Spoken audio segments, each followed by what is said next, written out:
Bismillahirrahmanirrahim. Assalamualaikum warahmatullahi wabarakatuh. Alhamdulillahi wahdah, wassalatu wassalamu ala man la nabiyya ba'da, amma ba'd. Kaum muslimin dan kaum muslimat yang berbahagia, mereka berebut sayap seekor nyamuk. Itulah materi tausiah pada kesempatan yang berbahagia kali ini. Berebut sayap seekor nyamuk? Siapa?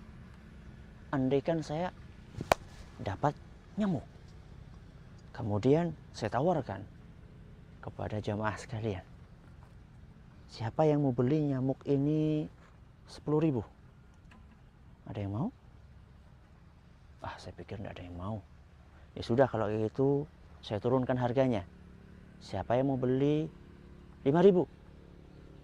Dan yang mau juga. Wah, gimana sih? Ya sudah, kalau kayak gitu tidak ada yang mau beli 5.000, saya jual 1.000 aja deh. Gak mau juga. Terus ya udah gratis. Gak mau juga. Subhanallah. Capek-capek saya nyari nyamuk, tidak ada yang mau. Ngapain Ustaz? Kita juga bisa dapat nyamuk di mana-mana. Lagi pula nyamuk adalah makhluk yang mengganggu. Ngapain Ustaz? Ya, itulah kira-kira. Banyak di antara kita yang dikasih gratis pun tidak mau. Tapi ternyata ada di antara para manusia yang berebut sayap seekor nyamuk. Siapakah mereka? Dan apakah yang mereka perebutan? Itulah yang akan kita bahas pada kesempatan yang berbahagia kali ini. Apa yang dimaksud dengan sayap seekor nyamuk di sini? Mari kita dengarkan sabda Nabi SAW dalam sebuah hadis yang diriwayatkan oleh Imam At-Tirmidzi dan isnadnya dinilai sahih oleh Imam Al-Hakim rahimahumullah. Kata Nabi SAW, "Lau kanatid dunya ta'dilu 'indallahi janaha ba'udah."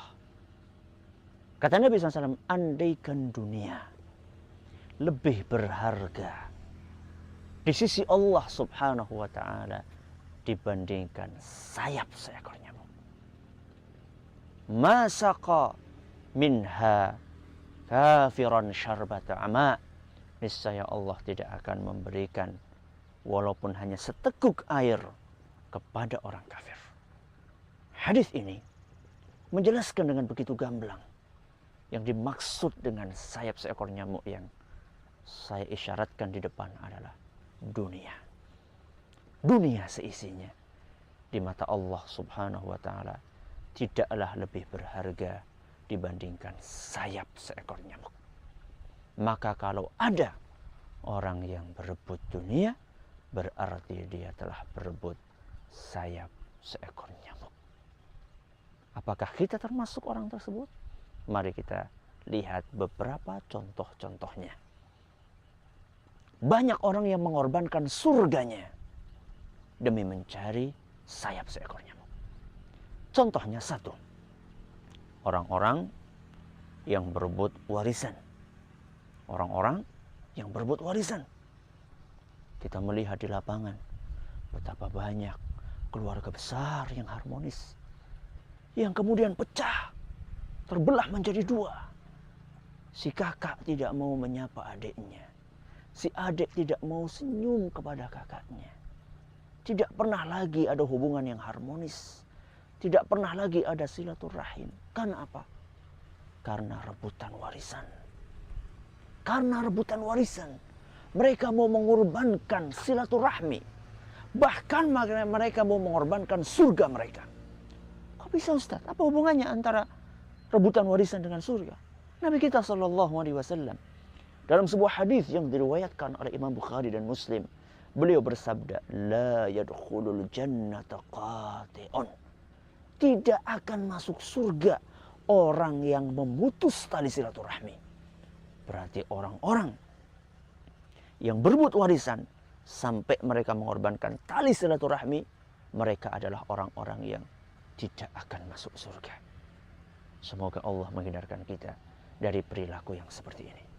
Itulah contoh yang pertama. Contoh yang kedua adalah orang-orang yang mengejar kursi panas atau kursi hangat. Tergantung orang yang merasakannya.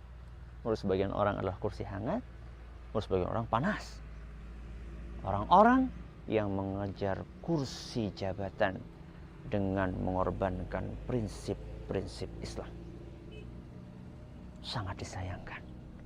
Kita lihat di zaman kita ini, orang-orang mati-matian mengorbankan sekian banyak harta, bahkan mengorbankan prinsip agama, merusak akidahnya demi mengejar kursi jabatan. Ada yang datang ke dukun, ada yang menggunakan black campaign, menjelek-jelekan yang lainnya, ada yang melakukan sogok, ada yang melakukan ini dan itu demi mengejar apa? Demi mengejar sayap seekor nyamuk. Padahal Nabi kita Shallallahu Alaihi Wasallam dalam sebuah hadis yang diriwayatkan oleh Imam Bukhari dan Muslim sudah menasihatkan, la tas'alil imarah. Janganlah kalian mengejar-ngejar jabatan. Janganlah kalian meminta-minta jabatan. Kenapa? Fa innaka in utitaha an ghairi mas'alatin u'inta 'alaiha. Karena engkau seandainya mendapatkan jabatan tersebut tanpa engkau kejar, maka engkau akan dibantu oleh Allah Subhanahu wa taala. Kebalikannya, wa in utitaha an mas'alatin wukilta ilaiha. Seandainya engkau mendapatkan jabatan tersebut karena engkau yang meminta, engkau yang mengejar, maka engkau tidak akan dibantu oleh Allah Subhanahu wa taala. Maka janganlah kejar jabatan. Seandainya jabatan itu datang tanpa kita kejar dan kita merasa dengan pertolongan Allah Subhanahu wa taala mampu untuk mengembannya, dan kita juga merasa kayaknya tidak ada yang lainnya yang lebih baik, prediksi kita tidak ada yang lebih baik, maka saat itu tidak mengapa, ambillah jabatan kedudukan tersebut sambil terus memohon pertolongan kepada Allah Subhanahu wa taala. Contoh yang kedua. Contoh yang ketiga adalah orang-orang yang mengorbankan prinsip-prinsip agama demi menjaga kedudukan sosial di masyarakat. Banyak orang yang ngaji, mempelajari agama ini dengan lebih lanjut, mengetahui mana yang halal, mana yang haram, mana yang sunnah, mana yang bid'ah, mana yang syirik, mana yang tauhid. Ketika dia akan mempraktekkan ilmu yang sudah dia miliki tersebut, dia berhadapan dengan pandangan miring masyarakat, cibiran masyarakat. Sehingga saat itu dia bagikan makan buah si malakama. Apakah saya akan terus mempertahankan prinsip ini, tapi kedudukan sosial saya di masyarakat akan berkurang? Ataukah saya tetap mengajar keridhaan Allah Subhanahu wa ta'ala walaupun harus dipandang miring oleh masyarakat? Disinilah kita diuji oleh Allah Subhanahu wa ta'ala. Apakah kita akan mengejar ridho dari Allah Tabaraka wa ta'ala, ataukah kita ingin mempertahankan sayap seekor nyamuk? 3 contoh saya kira cukup buat kita untuk melihat apakah kita termasuk orang-orang yang berebut sayap seekor nyamuk atau tidak. Demikianlah kaum muslimin dan kaum muslimat yang kami hormati, sedikit tentang orang-orang yang berebut sayap seekor nyamuk. Kita berdoa kepada Allah Subhanahu wa ta'ala, semoga Allah berkenan untuk menghindarkan kita semua dari perilaku yang sangat hina tersebut.